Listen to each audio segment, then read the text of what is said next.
going on, everybody? Welcome back to another Thirsty Thursday. And last month it just wasn't enough, right? I had our friend Buckleboy on. We had some fun, gave away some books, spread a little bit of knowledge, but in no way, shape, or form was there enough time to kind of dive into this. So, especially while this book is kind of hot and everybody's going through it, I'm probably going to invite every time I get about 10 or 15 good questions or so, I'm probably going to harass him like no other to come back up and talk a little bit because, we were just discussing off air that, this was one of those things that 10, 15 years ago, we didn't have no reference, not a lot of good reference. We were having to do a lot of research and go in that route. Gonna say hi to a few people really fast. Also, I want you guys to keep in mind, I got a very special guest that's going to be here around 9:30. That's going to share a story of a metal detecting find that just recently happened, and you're not going to believe how it kind of turned out. And hopefully, he explains it the way I want him to, so that that it kind of you can see the rise in excitement after it was cleaned up and what he thought and what he thought he had. So just a couple of quick hellos, and then I will grab Mr. Plummer. Neil was in here first. Iron Antler, thank you. Kevin Hawthorne, Bone Dead Heathens, all you guys, I appreciate y'all very much. Just kind of everybody is usually here, so we'll just say hello to everybody. Much love to everybody in the group. Tom, thank you for 34 months. I appreciate you. I hopefully you guys know how much you all mean to me and how much this community means. So, but without further ado, any questions that you have for Buckleboy, please go ahead and direct them to me in the chat. I will try to keep up with them. Also, if you have a relic that you want identified or looked at today, hit me up on Instant Messenger. That might be the easiest way, or the email address going across the bottom of the screen. But please make sure I see it because sometimes the chat goes by super fast. Happy Thursday, Phasmophobia later. Ooh, that sounds like a good idea, Wayne. We might play some games tonight after we're done. That does sound like a good time. But here we go. Without further ado, Mr. William Plummer, Buckleboy, like I said, get them questions out because this man's going to answer them today. He's going to get you set straight on your relics. Yeah. Hey, everybody. Thanks so much for having me on. Yeah, it's getting, like I said, I think it's going to end up being a little bit of a harassment session within the coming months. Probably by middle of April, he's going to see my instant messages come up, and I think I'm probably going to be straight up blocked on Facebook. That's okay. That's all right, man. That's all right. I do want to, and tonight I'm going to ask a lot, and it's going to be a lot of questions that I have or a lot of things that I have questions about, and I want to get into certain things.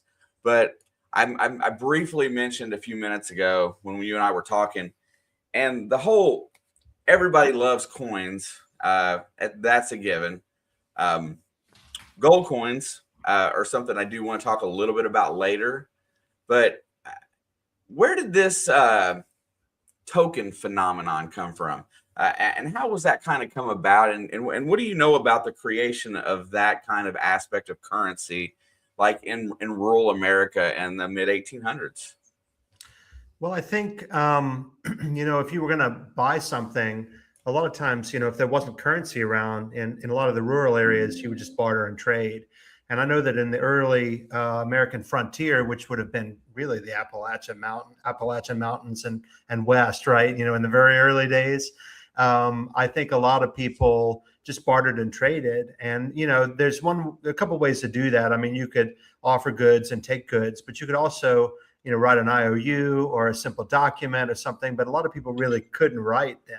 So one of the ways to do that was tokens. And it seems like a lot of these tokens, fall into multiple categories, like hard times tokens. When there wasn't currency, tokens kind of stood in for currency. Or in the case of good for tokens, when there was, practices where like I would give my hard-earned nickel and the thing cost 2.5 cents, not because it should, but because that was one way that they could take my nickel and give me back a worthless token that was good for another one of whatever I just bought, instead of that way they keep the nickel and they don't care if I bring the token back. So there's those types of things too, with those good for tokens and script and things like that, where you're not actually being paid in currency. You're being paid in effect what you can spend at a company or business owned store. So there's a lot of those types of weird meanderings of tokens as well. And of course, during the Civil War period, that they were advertising pieces. The 1840s, 50s, 60s, even 1830s. A lot of these were advertising pieces. Even the Hard Times tokens, they weren't political pieces. They were just like made by a business to promote themselves. Yeah, like some of the tokens that, like specifically the Hard Times tokens, were they actually counterfeits, or did they? Because a lot of them looked like actual coins and they were just inscripted on. Yeah, so a lot of them seem like they were made to exploit, the current coin designs. So you'll see like the coronet, Liberty, on one side, or you'll see an eagle on the back or something. But they're not. Usually, they're not both sides. And I think part of that was because there wasn't any law against that back then. Even counterfeiting ran rampant until the Secret Service was established. To deal with that. Yeah, first and foremost, the guy to post this one, Miss Rachel, wants to know if Buckleboy is looking forward to having lunch with Jersey Ray Diggs, hopefully in the near future. Yeah, sure. If you're passing through, give a shout. We'll make something happen. Listen, Rachel, I thought he was going to say only if you're buying. Well, that too. Yeah. So, and continuing with that, just a little bit more, like coin or like tokens themselves. A token. I mean, I know everybody was kind of a craftsman. There was a blacksmith shop, with every so many miles. But who started because some of them are very unique. Some of the ones from that mid 1800s, especially into the late and early 1900s, they're very original looking coins, very nicely made, stuff like that. Where were they getting these made at, or were they making them themselves? I think in many cases there were a fair number of these that the dies were sunk in, like the Northeast, like the Connecticut, a lot of these button manufacturers, they had the skills they had the rollers to roll out the brass to the right thickness. They could cut it to the right circular, size, and they had the die engravers to be able to do a lot of this stuff. Now, that said, I do think a lot of these things also came from overseas. There's examples of like brothel tokens that have like the Liberty from the 1 cent coin that were made in France. I think they came from all over. And, these tokens, like, we tend to think of tokens as like starting like in the 1800s for our country, but there's a long history of jetons, going back in Europe, hundreds of years. So, the idea of not having a legal currency and using a token to pay for goods or exchange for a service is not unheard of. Yeah, so I primarily, like in rural communities where coins and currency didn't exactly make it to, everybody kind of had to help each other survive, and that just maybe it became a means of their own kind of independent currency. Did towns and such do stuff like that, or was that just kind of because like I said, the companies that were like the mining companies, that's the ones I know is because what is it? I sold my soul to the company store. Yeah, 16 tons.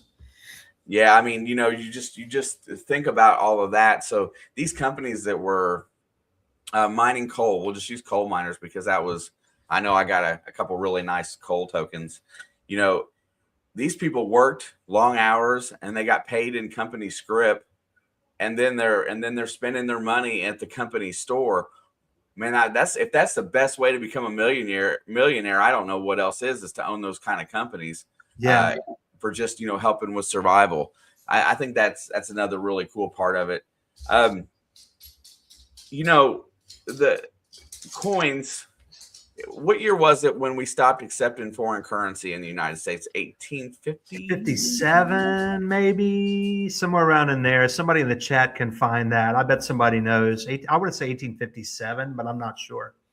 And so did they denote value by weight at that point in time? Like if you had a silver half real, was that considered like a dime? I mean, how did they determine value of that?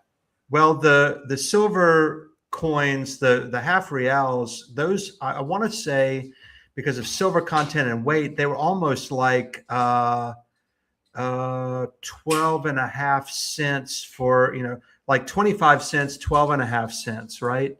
So 6.25 cents, rather than a half dime. I want to say they were like bigger slightly in diameter, the half reals.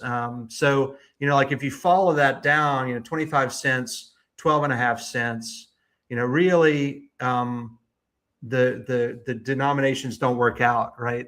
And I forget the differences in terms of weight, but everybody, basically would just trade those at whatever weight and silver value they were. So pretty fascinating history there. Yeah, different trading posts and stuff like that. It's just kind of, just thinking that, this country as a new country had to accept currency from other places because everybody was immigrants. They got here, setting up your own currency as a country. I think it's a nice hodgepodge mix of how things worked. Want to change the topic just a hair. uh, the one thing I keep going back to things that we find, and a lot of things that we find in old home sites. The hardware, the keys, the locks. I know the other day I had mentioned when somebody in one of those chats that we were in asked me about what my favorite chapter of your book was. I immediately refer to the locks and the keys because that place has a serious affection to me. So weren't they easy to pick? I mean, like weren't they easy? I mean, I know they were big and robust, but the whole breaking and entering thing had a lot of different, easier ways back then. How do you look at that whole era? Yeah, I think, and I'm not an expert in different lock types, but I've studied enough to write this book. And from what I can tell, there's a whole spectrum. So a lot of like the smaller locks, like what people called Mickey Mouse locks. People used to say they were from the 1700s. They could be Georgian, but really like kind of late, like George III maybe, and probably early Victorian, maybe William. So that kind of span of time, up into about the 1830s. But those locks, a lot of times, those didn't even have any sort of really security on them. You can find Mickey Mouse locks that don't even have a keyhole. And the reason why is because they had this little panel where you would move the panel over to one side and it would just pop the top. So it was almost like a trick lock. And in my book, I actually ID those for the first time. They've not been identified in a book previously as to what those Mickey Mouse locks are. So that would be like the extremely non-secure way to store anything. People would always say, "Oh, there's little brass locks. They run like money chests and stuff like that." And I'm like, that's absolutely the worst lock that you could have. A lock where literally you don't even need the key because there's no keyhole. You just slide the dust cover over and it pops the shackle open. Then the smokehouse locks, those were fairly low security as well. They were basically just a deterrent. You just basically hoped that if somebody wanted to pick that lock, then they would be standing around trying it for long enough that they might get caught, or they might just decide not to do that in the first place. And then I think once you start to get these, double warded and brass locks that are like, the pancake style locks, and some of those with the push keys, those really start to be kind of high security locks that you really can't get into unless you have the key or you cut it off. Now, I know I discussed it a little bit with you last time that you were here, but one of my favorite finds, and I know I've discussed this before, is there was a fort that was built to protect a town from, so that they could have a post office. And the U.S. military sent Revolutionary War veterans to my area, and they built this, I don't know, like a stone fort, not really big, but it was set to protect the town. And one of the officers that came with that, when they built his house, the lock and key was something that he had brought in with him, because when I got it identified, it was early 1700s, made in England. Wow. And Wow. it was an iron key. So And I didn't know that about those things. The fact that they took the locks with them when they moved. I guess they had significant value to them. I guess there were something that the raw materials, and to have something fabricated at that time was such a chore that they took them with them. Um, so that's how I know that some of these items end up here from these old houses. Uh, but the key is itself is just, it's completely worn out at this point, but it's still 100% intact, and it's almost 300 and some change years later, 400 years, whatever it's been. Um, I didn't know. How did I not know that people took their locks with them? And is that a common thing? Well, I would say that people were more conscious of materials and possessions then than they are now. We have a lot of stuff nowadays, and when you dig a trash pit at an old home, you're not just finding stuff from the past. You're finding everything that however many generations of people had used and discarded, and you can dig all of it up in sometimes 3 or 4 return trips, or a lot of it up.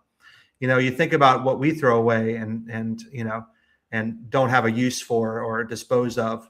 And, like, 1 year you'd be digging all day to dig up the stuff that, one family discards today. So I think people had a different relationship with the things they own.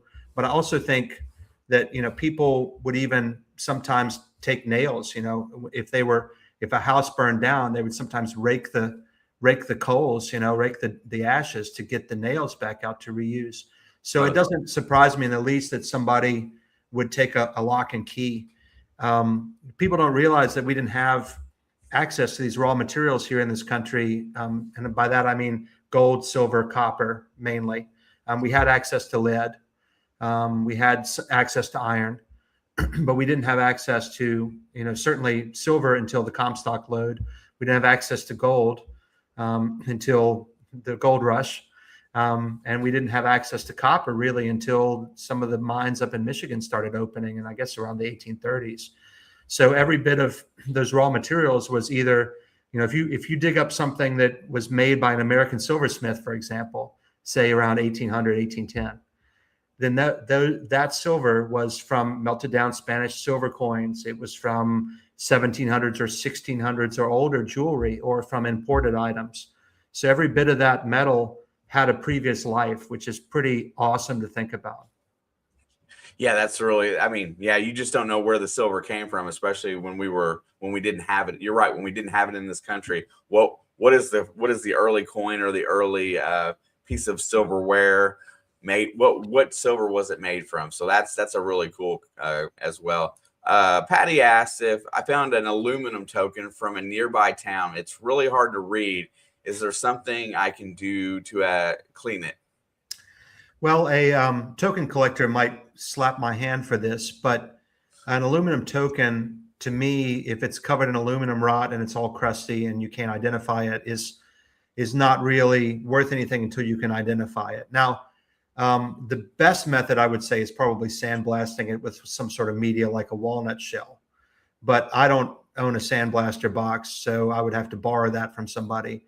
But what I've found has good success for me is getting a brass bristle brush, and I mean, like, make sure it's brass bristle. Like, if it rusts on you, or if a magnet picks it up, it's not brass. It's brass plated iron. Make sure it's solid brass, otherwise you'll destroy your token. But a dot of dish soap, and take that brass bristle brush and go over it, and just stop when you can read enough to be able to ID that token. That's my best advice. Yeah, aluminum tokens are kind of tricky. Sometimes you can make them worse really, really fast. And I know that a lot of the collectors, just like coins, cleaning a coin, any kind of collector will just tell you to leave it at the hell, they'll leave it the hell alone for the most part. But you're right, it's no good to you unless you know what it is. Mhm. Um, our special guest has made it into the chat, and I'm going to save him for just a few more minutes. Hopefully, he can be a little bit patient down there. But it's going to lead me into a topic a lot like the tokens topic. The one of the primary finds that anybody ever comes across anywhere when you find an old house or old site is buttons. And going through the history of buttons and how they were made, and the whole progression from the 1600s all the way up until the early 1900s with when you were in the two-piece button era is really interesting. What are some of your favorite buttons and some of them that come from and kind of explain how that they the manufacturers how they why they stamped them the way they did and stuff like that, just to because there's a lot of different ones out there, and most of the ones that we find were brought over from England. Mm-hmm. Yeah, I think it's a fascinating history. Some of my favorite ones actually are pewter buttons, because even though they often don't, turn up in great shape unless you're in the water. But pewter buttons, that those buttons were probably cast in a mold. They were usually made in America here long before we made much of anything else. And pewter was readily available. That's why you have, pewter smiths that also worked in silver for like high-end customers. And also could shape copper and various other things. But pewter was easily moldable, easily craftable. A person, even in their own house, could pour a pewter spoon. So you sometimes find, very rarely you'll find a pewter spoon mold that's made out of brass, where people have been making their own spoons on site. So I just think that kind of like making something on site is really special when you find evidence of that. And that goes for like buttons made out of shell, like abalone shell. If you find the shells that have the cutout circles on them where they've been, where the shell's been removed to craft buttons, or lead buttons, buttons that have been just basically a flattened poker chip with some sew holes, bored through. Any button that's been repurposed, I think, is really cool. Sometimes you'll find like a big dandy button or something that has a hole punched in it so that somebody could suspend it from their neck. So I just think that these kind of repurposed items really have an extra story to tell.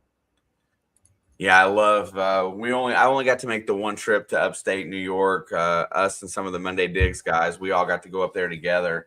The finding your first British colonial coin, that's always a win.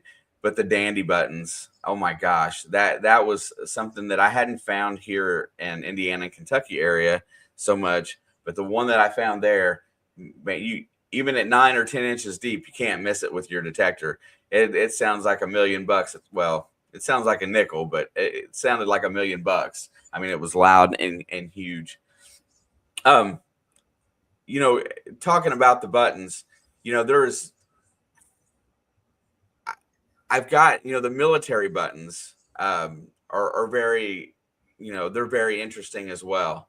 I have a 1830s silver infantry officer, a silver plated infantry officer's button. And I found mine before Kurt from the Hoover Boys did, by the way, because I had to figure out what it was. And then about 3 months later, that boy found one and I was mad because then everybody was like, well, that's just such a great find. And I didn't realize how great it was at the time.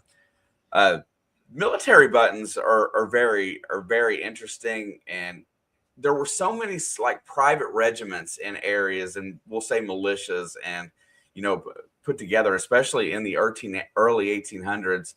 How did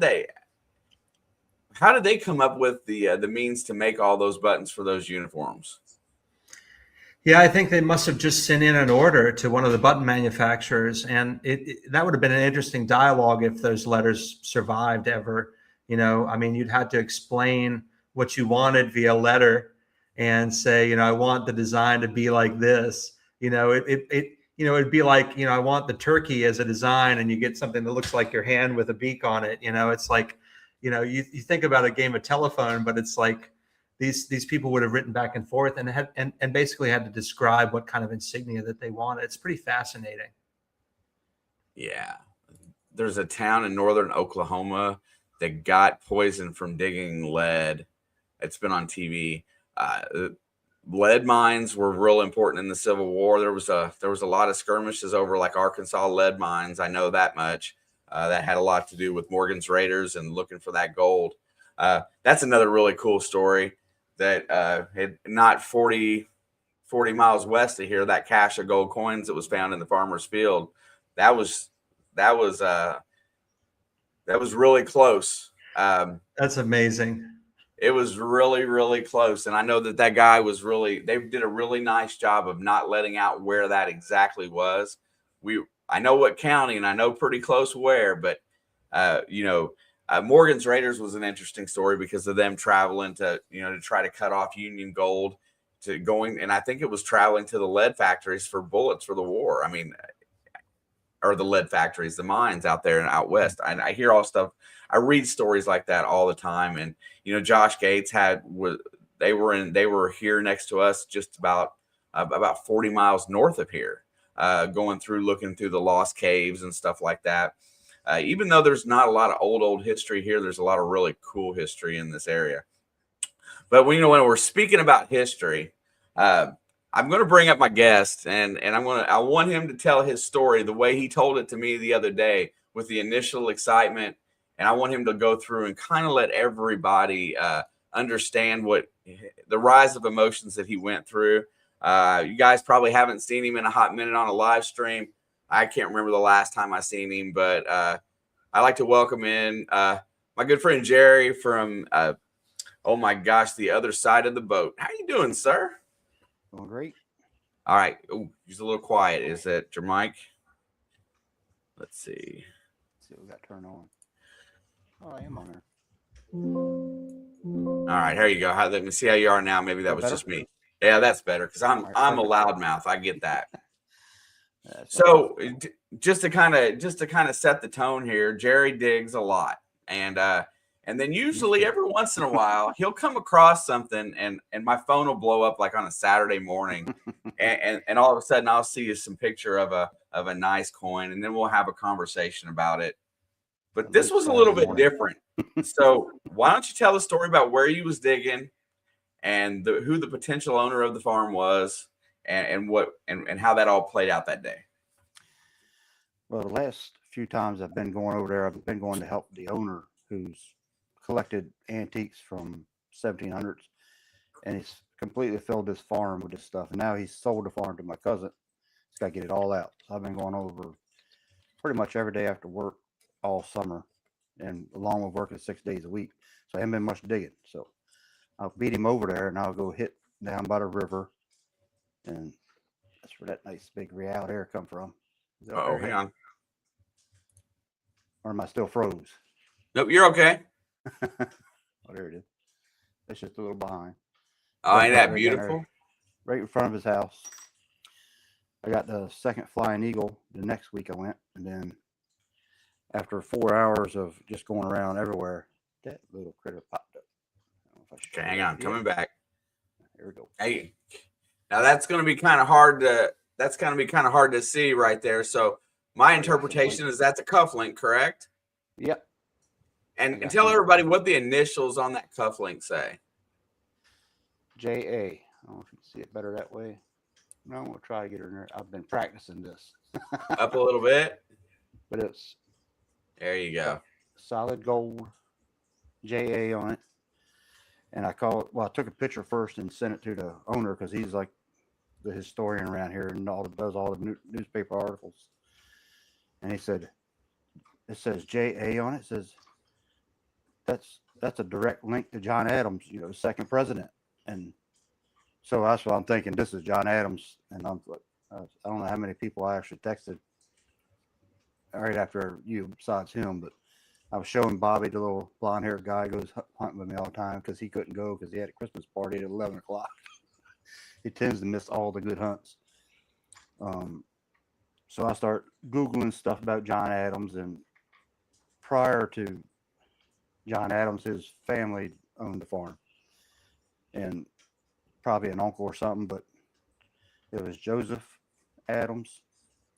So that was the direct link he was talking about, not the president. So my heart broke when he said that, but it was still kind of cool to find something gold on that farm. The farm's loaded with history around here, and I've hunted on it for years and had no idea.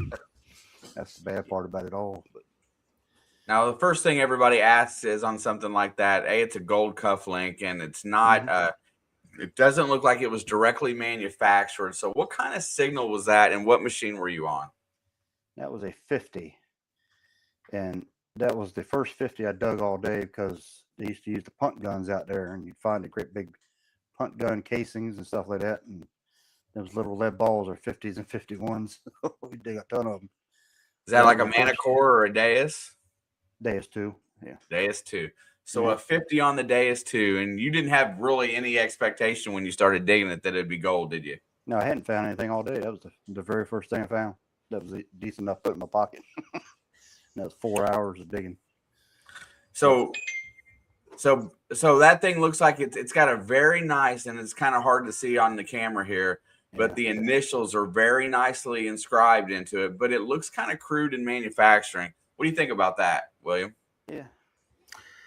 Well, it could be that the goldsmith wasn't as skilled as you'd hope, but what's it look like on the back of it? Just one loop brazed on. Yeah, I mean the oval forms of these were later than the octagonal ones, so that'd be right in the late 17s and early 18s. I would think that you'd start to see the oval forms like that. Yeah. Pretty crude looking on the back. Like I say, finding gold was just a trip. Yeah, I mean that's super cool. I mean when you text me that picture, and then you kind of went through it a little bit before you had your information, I was fired up. I was going, oh my gosh, look at that. I was like, I just couldn't believe it. Couldn't fathom such a deal. But still, 300-year-old gold that's inscribed that can direct you link to somebody in that kind of shape. Well, gold's not going to tarnish, but that's just unheard of, right? Just things that are that perfect out of the ground that's been there that long. I shined her up while the guy met me there. He was on his way, and I was sitting there shining her on my pant leg and trying to get her all shiny like a gold ring. He's like, "Oh no, stop!" He like died, but he's probably going to take this, and this will probably be a part of the farm sites museum piece or whatever. He's got most of my stuff now because a lot of my stuff has come from there in the last year and a half or 2 years. But that's part of it. So your museum sticking it, right? Yep, I think so. Just for that farm. That farm is loaded with years and years of history.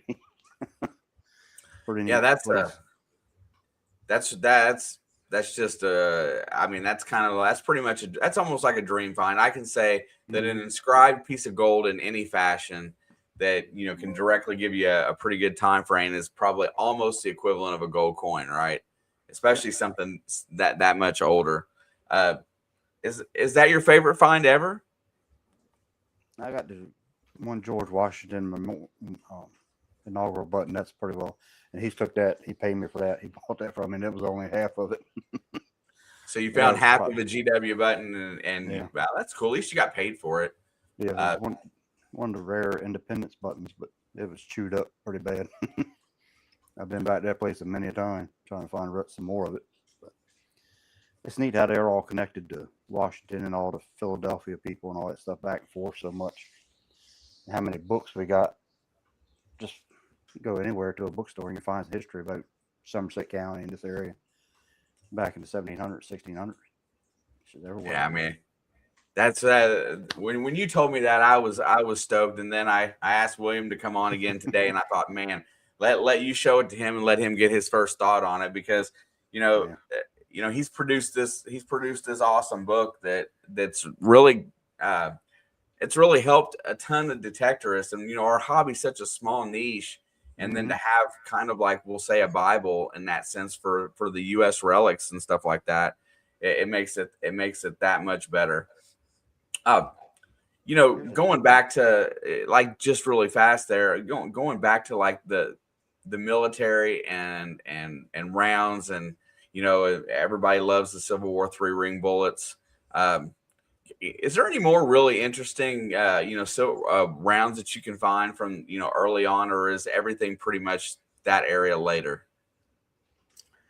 Well, I mean, some of my favorite bullets are like, you got like Sharps variants and 3-piece Shaler bullets, and there's so many different rounds that happened during the Civil War eras, Civil War years, and there was a real incentive to try to get better bullets and better weaponry, during the war. But I think some of the coolest things that I like are the early pinfire cartridges, which just look like a normal bullet cartridge, but they've got a little pin in the top of it. And, those are some early, the very brief transitional rounds, before they did, rim fires and center fires. So I think those are pretty neat. Yeah, I love anything to do with the military. That's why the military buttons, they're among my favorite finds. Rachel's talking about the quality of the book. This book is so well made. It is so well put together, and it's very much worth the money. Just a couple of things. I know that there are still copies available if anybody wants to get them. Somebody post Buckleboy's link in the chat in here to get a hold of him, so that if you're interested in one of these books. But I do got a little tidbit that we've worked out, kind of a little deal here. So anybody that wants to look at one before they buy it, maybe test the waters out a little bit. Here in a couple of weeks, I'm going to be at Florida Hunt 11, and I will have some copies on site if anybody wants to buy them. I thought it'd be a great idea to bring some down to the event so that everybody could kind of get a feel for it. Obviously, I'm going to take my own and let everybody kind of look through it if you kind of see it's something that you want. Because sometimes buying a book, the cost is a little high, you might think. But once you go through this book, you're going to realize that it's worth every single penny if you're out metal detecting every, so often and you need help with your relics. So Florida Hunt 11 here in a couple weeks. We'll definitely be there, and I'll have some copies for sale because I conned Buckleboy into sending me some stuff without making me pay for it right yet. So you guys better help me out and buy a couple of books. So yeah, thanks for being a good ambassador. The important thing is that these books get out to people. Yeah, because when they're gone, they may be gone, right? I mean, yeah, there's no guarantee that there's ever going to be a reprint. So we don't know at this point. So yeah, and because I ran into that with there's a couple other books. I think there's a button book that's like that's out there that I tried to find that was going for like $160 a copy because there was no more reprints of it. Yeah, the Tice book now is like $250 or $300, which is crazy. I think I bought mine for maybe $69 or $79, and that's just absolutely nuts because of course there was a limited print run, and as soon as they, the demand kept up, and as soon as they were gone, then the prices started going astronomical because people, companies knew that they could price gouge it. Yeah, absolutely. The timepieces was another section of the book, and the timepieces, and then the non-metallic items. What's your greatest takeaway about pocket watches, clocks, and stuff like that? Talk a little bit about writing that chapter and some of what went into that. Yeah, well, it's weird because it's like when you're doing a book like this, you don't want to. I mean, you don't come at it as like I'm an expert in all these things. You're not. You're just, there's nobody that could be. What you're trying to do is you're trying to learn as much as you can about each section that you're focusing on. Then you write that section, then you move on to the next thing that you maybe don't know as much about as you should. And there are things that, there are relics that I was like, oh, I really love this relic. So I could have written about buttons for forever. I could have written about, suspender buckles forever because I really like those finds. But, some of these things like marbles, like China doll arms and legs, those were things that I really didn't know a whole lot about. And so, it just takes a lot of time and effort and contacting people who know a lot about those things and having those conversations to be able to get in on that. What was your question again? I already forgot. Which part? Talk a little bit about writing the timepiece section, and then going a little bit into the non-metallic finds. Yeah. So the timepiece section, like one of the cool takeaways about that is, when you find a pocket watch key, you realize that they started migrating in the mid 1800s, around the end of the Civil War, they were starting to migrate to stem wind pocket watches, where you would just like set it from the stem, from the crown, and also wind it from the crown. And so, when you find a pocket watch key, that's generally speaking, that's from like pre-Civil War, roughly speaking, and people had those older pocket watches, like they passed them down as heirlooms. So you still continue to find keys throughout the 1800s, and probably even into the 1900s, truth be told.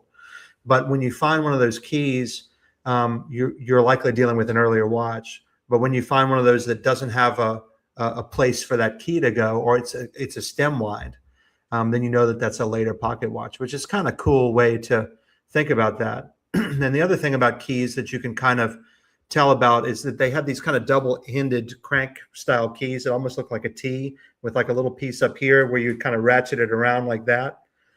And those are generally from like Verge Fusee escapement pocket watches, where there's like this little tiny chain. It's like little tiny, like there's a really cool video that I should probably share for you to put in the link of this live stream, where this guy does pocket watch restorations. But this chain I'm talking about, like each link is maybe 2 millimeters wide. And they made this in the 1700s, you know, and that's pretty wild. This little chain that basically wraps around a cylinder. And that's what that type of Verge Fusee was, what it was called. So a lot of times when you get those crank style keys, you're dealing with like 1700s pocket watches, which were really expensive to purchase and own. Yeah, clocksmithing goes back. I don't even know when it really starts, right? I never really looked back to the beginning on when we had clocks. I'm not really sure about the beginning. I would assume that it's late 16, early 1700s era. It might be a little earlier than that. I want to say that, you know, they had town clocks, you know, back in maybe even the 1400s or so. And I think like town halls and church spires and things like that. I think generally town halls in Europe were the ones that had those.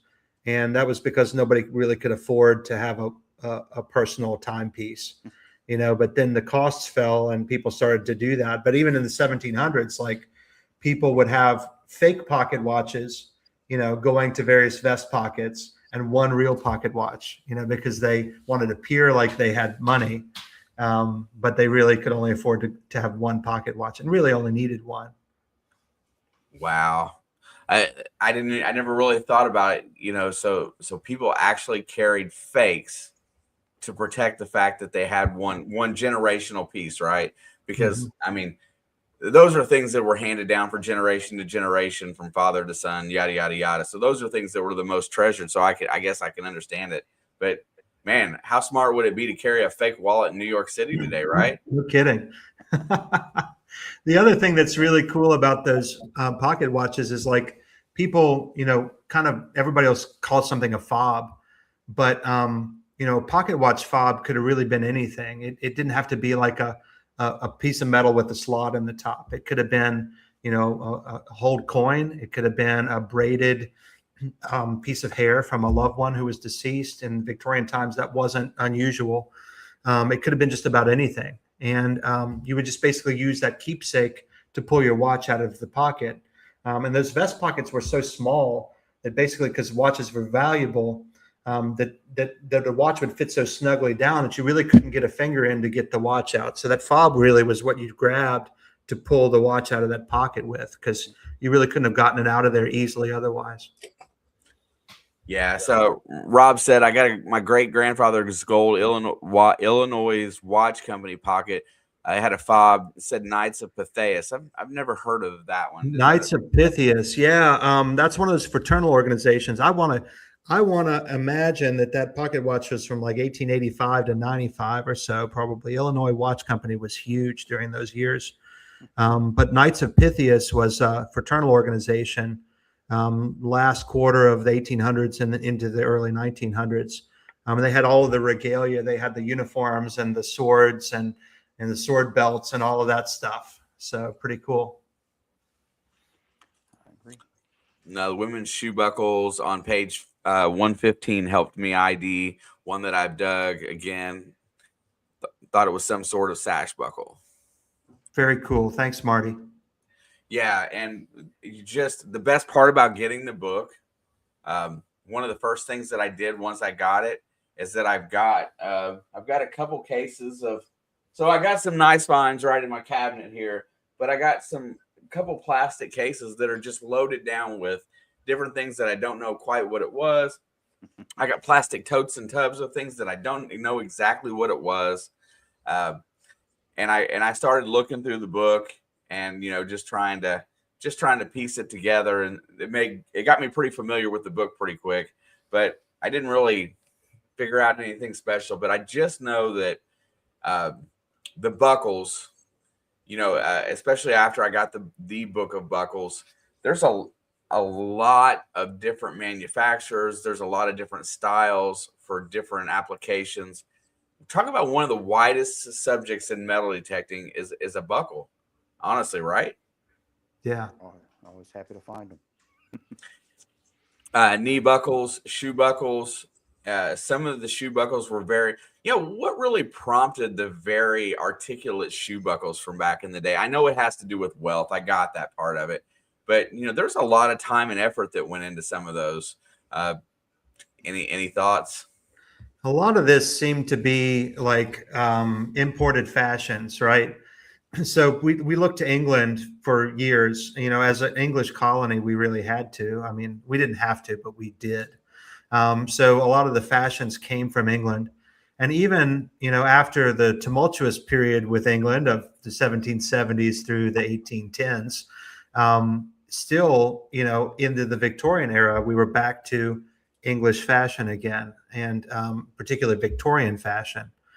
And so a lot of these things were influenced from that. And a lot of the buckles were imported from there. The chapes were made in one place or one location. The buckle frames were machined in another spot. They were usually assembled somewhere else and packed over and sent over to the colonies. So it's pretty wild when you think about all the journeys that all those different component parts took. Yeah, that's still one of my favorite parts of the whole relic world is that, you get something that it comes from, I don't know, somebody immigrated from France and they've got something that was made a certain way. And then somebody in a village that they ended up in sees how it's made and they blacksmith and create their own version of it, or, just how things took off. And then once the country got, highly industrialized, then you started seeing a lot of stuff. I guess you're getting closer to the 1900s where there was a lot of advertising used. Um, you know, going through this whole book. What is your favorite thing to find metal detecting? Because we've talked about the book and we've talked about relic identification, but I know you like nickels. But what is your favorite thing to find, and what are you looking for that you haven't found in that area of yours? Well, what I really want is a gold coin.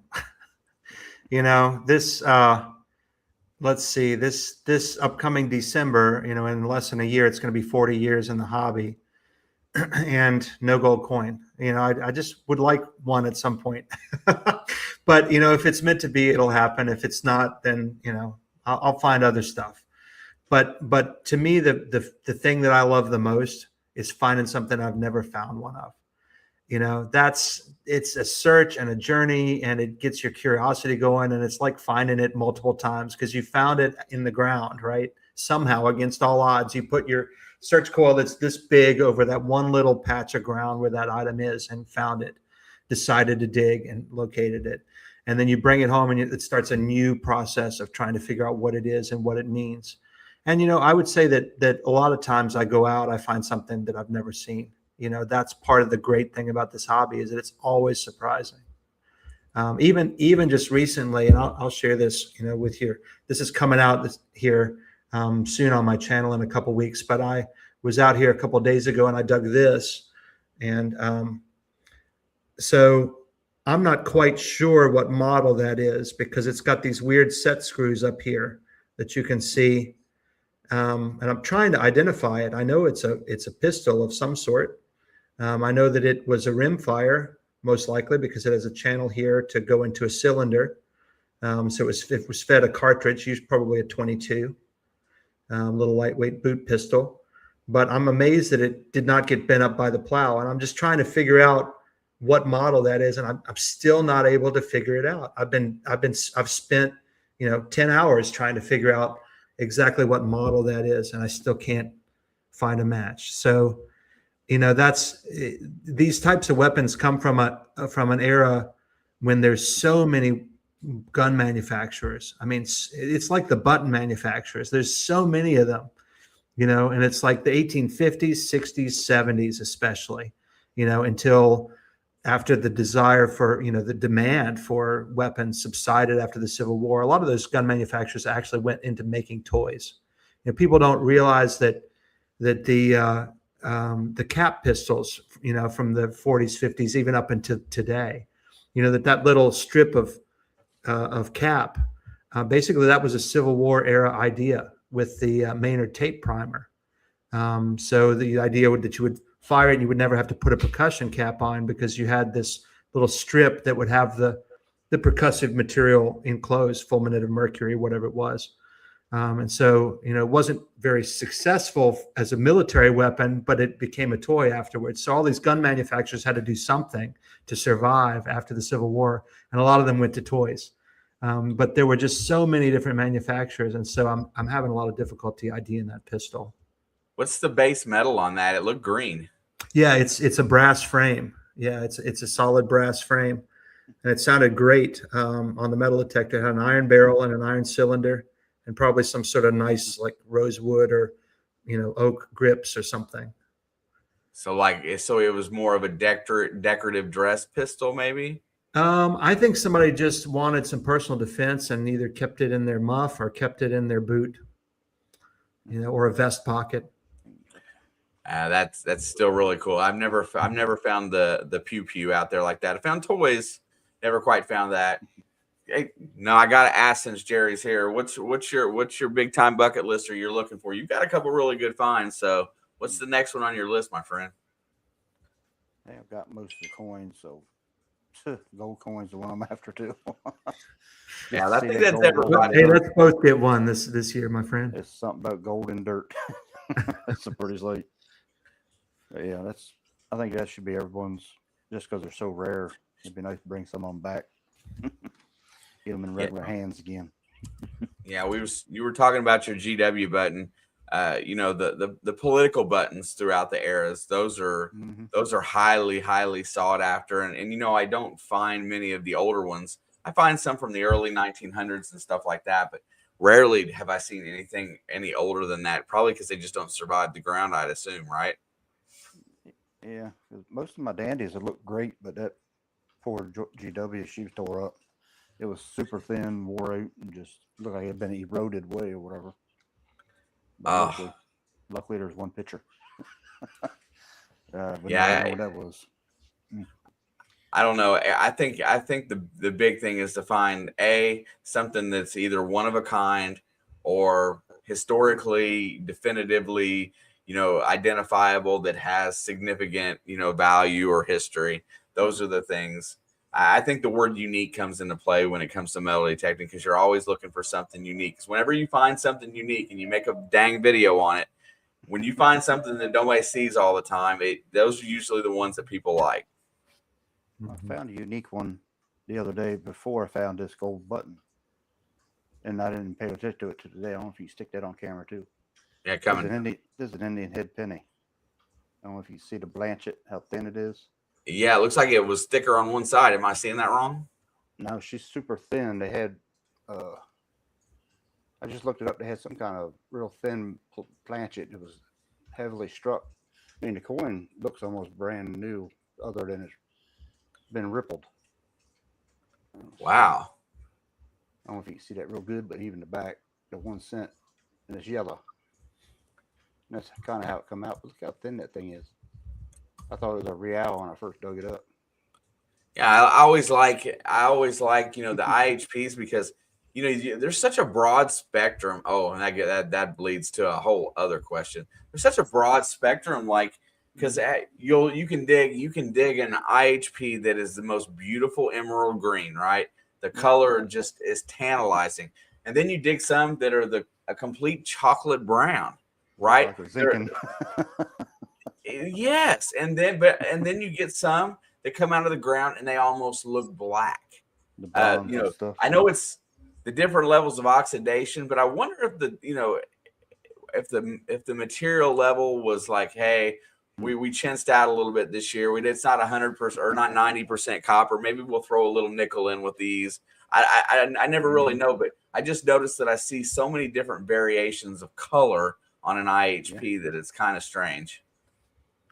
Yep, it's funny how you see some of them of the same year, and some of them can't even make out what it is. And then you get some that are ate up like a zinc penny, right? Yep. The other ones look like they're mint condition. Right and then yeah, that just blows me away. I guess it goes to how deep it is and what chemical in the dirt. I mean, what has laid on it for years. Yeah. But definitely sometimes the older nickels are that way. Is there do you got any so how many copies of that book you got left? Are you still holding on to a few? I've still got a few. Yeah. Yeah. I ended up, when they first arrived, it was like 2 pallets worth of books, and now I'm down below 1 pallet. So that's a lot better, for my sanity. For your sanity. I mean, just keeping them stored. Oh my gosh, that's a lot.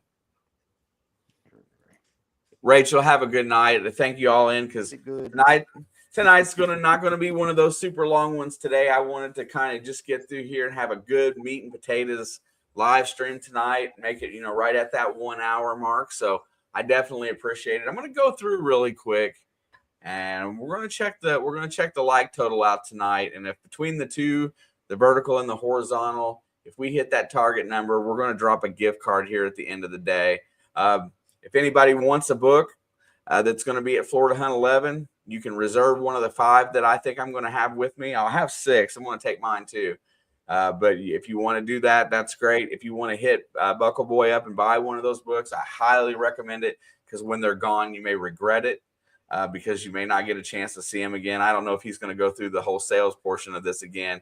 I think he's lost some years of his life dealing with the stress of moving books. I'm getting gray now, man. I'm getting gray. Me too. That's why I shave. If nobody knows, I'll be right there with you in a bit. That gray is what you don't like and you want to keep going. But all that being said, let's see, what was I looking for here? Man, I lost my train of thought. What I just say I was going to do? Oh, check the likes. I'm going to check these likes out really fast, and let's see where we made it to today. Because I know that when you don't advertise a giveaway, it's a lot harder to grow a crowd. But we got 50.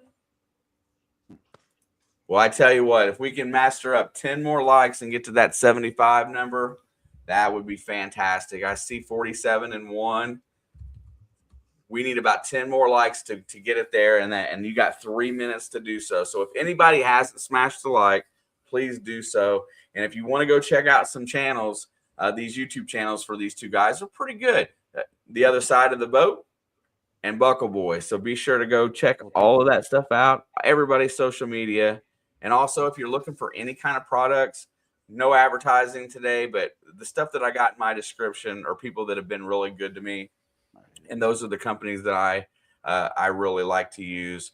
I'm definitely a Nocta Macro fan, Nocta fan, and Predator Tools. They're high on my list. So if you want something, just stop in there and hook them up. I'm going to go through this one more time. And if it's not close enough, we're going to call it a day. And I'm going to say shame on you folks. Oh, that got us a little bit closer. And let's see. 77. Oh, there you go. Just like that. All I got to do is ask it for it at the very end and we get there. So I've got a StreamYard giveaway tool up. If anybody wants a chance to win a gift card today, we're gonna make it easy and we're gonna honor our friend Jerry here. No.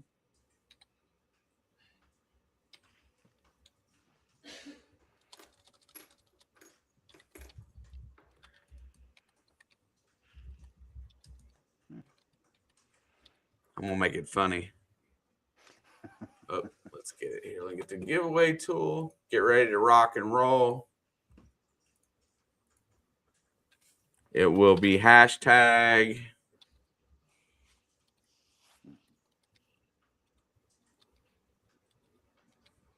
And only because I'm being a troll. All right, 1 second. Here we go. I'm trolling you folks. I'm just telling you right now. Enjoy writing this in the chat. It's gonna make me laugh. Hashtag The Other Side of the Boat. I appreciate it. No, it's good to talk to you. You're gonna have to come back up here when we got a full hour because where you're at as far as the history goes just absolutely makes it digging a good adventure for you. Love farm fields. Took us about an hour to figure out how to get everything hooked up together, so we're ready finally. All right, everybody gets it in there. You're going to have just a couple minutes to hit that out. Also, everybody, please be sure, and if nothing else, stop in and tell Buckleboy thank you for putting this book out for us. There's a lot of years and a lot of research and a lot of effort to make our lives in the hobby a lot easier. So, a thank you goes a long way. I know a lot of people don't say thanks anymore, but a thank you is definitely needed. And I'm telling you guys, when these books are gone, I have a feeling that they're not coming back. Hopefully they will, but you might wish that you had one in 10 years. Yeah, that's true. That is true. All I know is that button book I tried to get, and I still can't get a copy of that thing without spinning an arm and a leg. The Buckle book was pretty reasonable. Yeah, Greenlight Publishing is pretty reasonable. That does the Buckle book. It's weird, It's like you think about all the books that you'd have to have all this knowledge at your fingertips, and it's thousands of dollars to buy a book on every single thing, Mm-hmm. So it's really valuable to have everything in one place. There you go. I knew I'd get somebody to say thanks. Hey, thanks, Beagles. Yeah. Brian, if anybody's going to dig the gold coin out of persistency, it will be Brian. Telling you, that boy he's going to dig the gold coin, because I've never seen somebody so determined to dig everything out of the ground. And when I say everything, that he digs it all. That's not a bad trait to have, Some of the rarest things you will never ever understand what the signal is, because you've never found anything like that before. So it's good to dig. Mm-hmm. Well, you know what? If nobody believes it or not, if you have a stressful work life or whatnot, digging holes and listening just for the faintest of beep in the headphone is probably one of the most relaxing things I've ever done in my life. And that's a reason why I will do it for the rest of my life. Amen. Yeah, you say it, buddy, because that's we got to have a little bit of peace in there. Mm-hmm. All right. We have got just about, let's see where we're at. I'll get the screen share up. See all the new names. Yeah, everybody. They're coming in now. Yeah, that's when they show up. That's for sure. I don't care. A lot of them are usually here anyway. Oh, no. Oh, good. Still here. Oh, no. I screwed up. Okay. I think I just erased it for everybody. That's really good. Hold on a second. Let's do it again. My bad. You got 2 minutes to do it, and we're just gonna have hashtag. There you go. 2 minutes. Timer starting now. I ain't gonna keep everybody all night. I'm sorry. I didn't mean to delete it.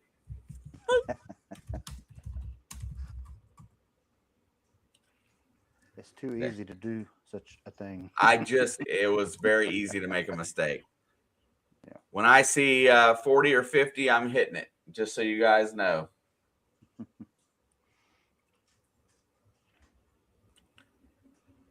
So any thoughts of writing another book while we're waiting?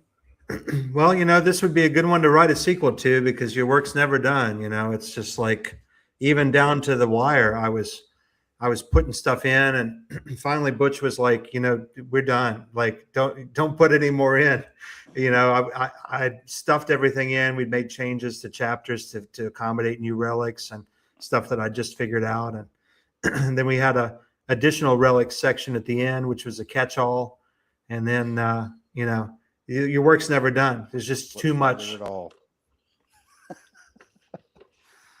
All right, we're getting really close. I got 36 entries, and you've got 1 minute and counting to get hashtag BB in the chat, and then I'm going to hit the draw button so I don't screw it up again. If anybody that wins, you got 60 seconds to chat and let me know that you're here. If not, I'm rolling it again. No ifs, ands, or buts about it, because you shouldn't have gotten nowhere, and you should be able to type, hey, I'm here, in a matter of seconds. All right, here we go. We're almost there. Clock's about to turn over 10:05.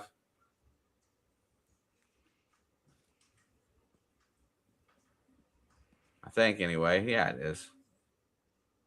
There it is. All right, last chance to go. Here we go. 3, 2, 1. Good luck, everybody. Amazon gift card on behalf of Jerry, the other side of the boat, and Buckleboy. 3, 2, 1. Hit it.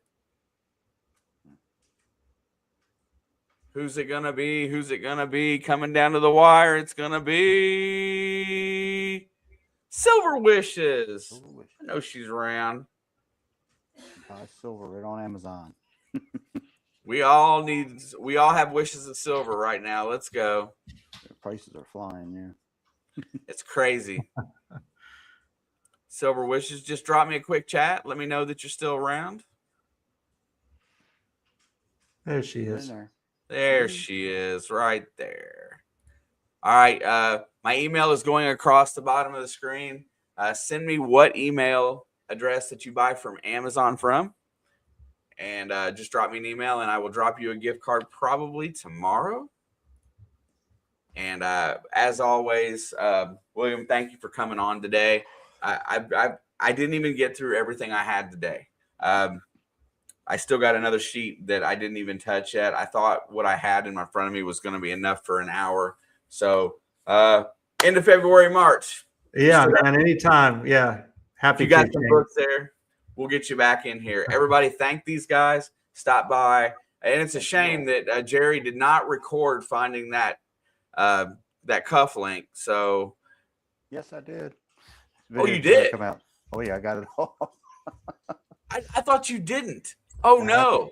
Yeah, I pulled it up, and I haven't put a video out or anything yet. Just I ain't had time to do any of that kind of stuff. But yeah, I got the moment where I drop it because it's gold, and then I get the camera on it right away.